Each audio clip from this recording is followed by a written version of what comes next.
Лимфодренажный массаж. Это такой особый вид массажа, который направлен на вывод лишней жидкости из организма. Лимфодренажный массаж делится на ручной и на аппаратный массаж. Аппаратный массаж выполняется при помощи специальных аппаратов. Это прессотерапия, миостимуляция и прочие устройства. Ручной же массаж делится также на два вида. Это магистральный лимфодренаж и периферический лимфодренаж. При периферическом лимфодренаже выжимается от периферии к центру жидкость, то есть основной прием здесь выжимание, идем от голени и вверх. При магистральном лимфодренаже также задействуются крупные сосуды и регионарные лимфоузлы и ограничивающие лимфоток структуры, такие как мышцы груди и живота, то место, куда лимфа оттекает от периферии, от нижних конечностей, потому что здесь у нас самые крупные мягкие ткани, самое большое количество жидкости и самые, как правило, проблемные места. Здесь чаще всего и образуются застойные процессы. Привет, меня зовут Николай Андреев, я массажист и автор этого видеоблога. В этом ролике я вам продемонстрирую практический урок выполнения лимфодренажного массажа. Здесь будет немного сокращенная версия, но если вы хотите увидеть полную версию, то по ссылке в описании можете присоединиться к моему закрытому клубу массажистов и там посмотреть полный видеоурок. Давайте приступим к практике. В первую очередь я работаю с ограничивающими структурами. Как я уже сказал, это место, куда оттекает лимфа от нижних конечностей и живота. Приемом поглаживания знакомлюсь с телом, далее выполняю помпаж подключичных впадин. Это то место, куда лимфа оттекает и сливается с венозной системой. Выполняю классические приемы поглаживания, выжимания, растирания и разминания по верхней части грудной клетки. С женской грудью мы работаем особенным образом, то есть молочные железы мы не трогаем, работаем только с верхней порцией большой и малой грудных мышц. Далее прорабатываю среднюю часть грудной клетки, работаю с грудино-реберными сочленениями, делаю такое крестообразное сдвигание. После этого перемещаясь на нижние ребра, выполняю поглаживание, растирание и надавливание на реберные дуги для того, чтобы межреберные мышцы сделать более эластичными и повоздействовать на левый и правый угол диафрагмы. Далее прошу человека подышать животом, сделать диафрагмальное дыхание. Экскурсия диафрагмы создает отрицательное давление в брюшной полости и усиливает отток жидкости от нижних конечностей. Также диафрагма выполняет некоторый самомассаж внутренних органов и стимулирует перистальтику кишечника.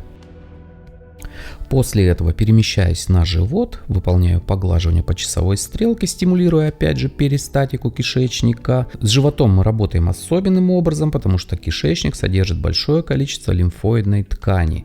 И проработав хорошо живот, нам будет гораздо легче проработать с нижними конечностями и собрать лимфу с периферии.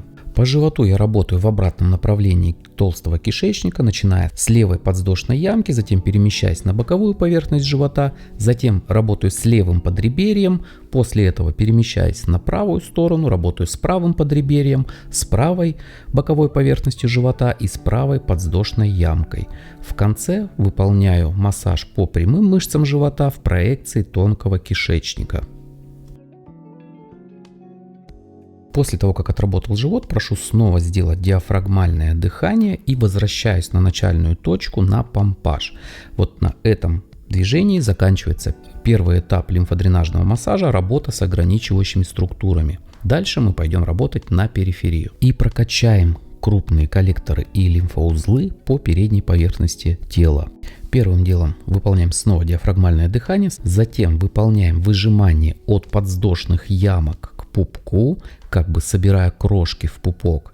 После этого выполняем выжимание по передней поверхности бедра, прокачиваем паховую область, затем снова выжимание по передней поверхности бедра, прокачиваем подколенные лимфоузлы и в обратной последовательности возвращаемся точно так же на помпаж. То есть снова выжимание, снова прокачка паховой области, снова выжимание к пупку от подвздошной ямки, проработка внутрибрюшных лимфоузлов, затем диафрагмальное дыхание и помпаж.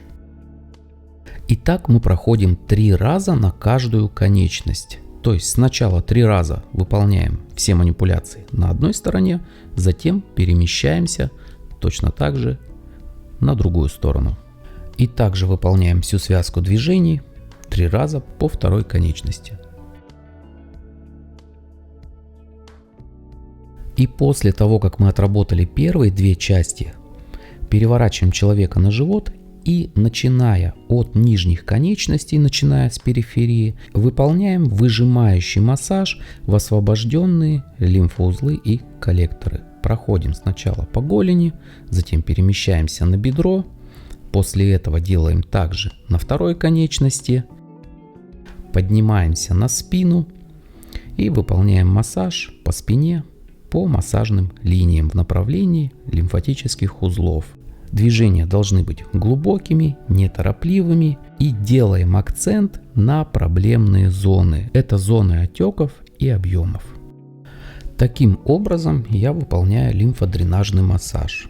Делается он в 3 шага. Сначала мы отработали с вами грудь и живот, освободили крупные лимфатические узлы и коллекторы, затем прокачали переднюю поверхность ног, прокачали паховые лимфоузлы. Ноги — это самые крупные мышцы, как я уже сказал, самое большое количество тканевой жидкости.